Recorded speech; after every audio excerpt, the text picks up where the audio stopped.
ఎట్లా రన్ చేస్తాం హౌస్? మంత్రి గారు, సార్, మినిస్టర్ గారు.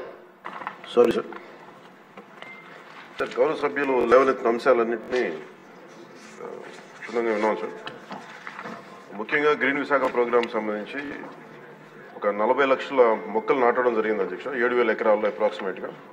ఇది 2012లో ప్రారంభమైంది. 2021లో ఎండ్ అయింది. ఇది అన్ని industrial establishment, HPCL steel plant, Coromandel port trust, NTPC, Gangavaram port, వీళ్ళందరూ భాగస్వామ్యులు అధ్యక్ష దీంట్లో. అలాగే ఇందాక గౌరవ సభ్యులు లేవనెత్తింది pollution zonal office is existing అధ్యక్ష. అది దానికి జాయింట్ చీఫ్ ఇంజనీర్ వర్క్ చేస్తూ ఉన్నారు అలాంగ్ విత్ రీజనల్ ఆఫీస్. కానీ ఒక్క అంశం ఆయన లేవనెత్తిన అంశంలో ఒకటి రెగ్యులర్గా నేను కూడా వింటా ఉన్నాను.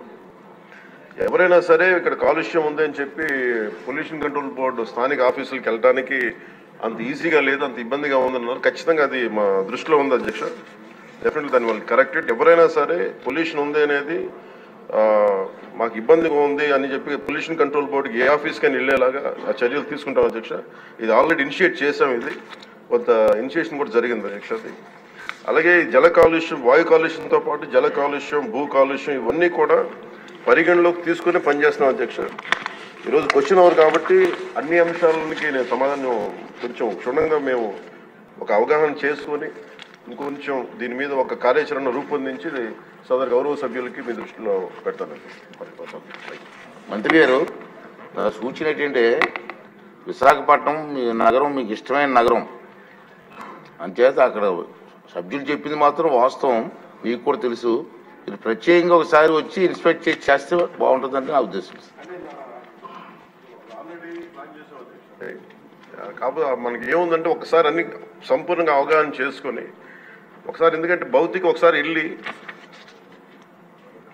ఇవన్నీ అనుబంధంలో ఉన్న డీటెయిల్గా ఉన్నాయి సార్, ఎలక్షన్లో డీటెయిల్డ్గా ఉన్నాయి. ఒకసారి చూడండి. అలా కాకుండా నేను సభాముఖంగా ఈరోజు మాటిస్తున్నాను అధ్యక్ష. నేను ప్రత్యేకించి దీని భౌతిక పర్యవేక్షణతో పాటు అన్ని చేస్తాను ఖచ్చితంగా. ఎందుకంటే మన తీర ప్రాంతాలని, ముఖ్యంగా మన విశాఖ నగరాన్ని కాలుష్యం నుంచి కాపాడాలని నిరంతరం తపన పడే వ్యక్తులు నేను ఒకరిని. ఖచ్చితంగా ముందుకు తీసుకెళ్తాను అధ్యక్ష. ప్రజలకు క్షేమకరంగా ఉండేలాగా ఇది వాయు కాలుష్యం నుంచి, జల కాలుష్యం నుంచి ప్రజలు రక్షించేలాగా చర్యలు తీసుకుంటాం అధ్యక్ష.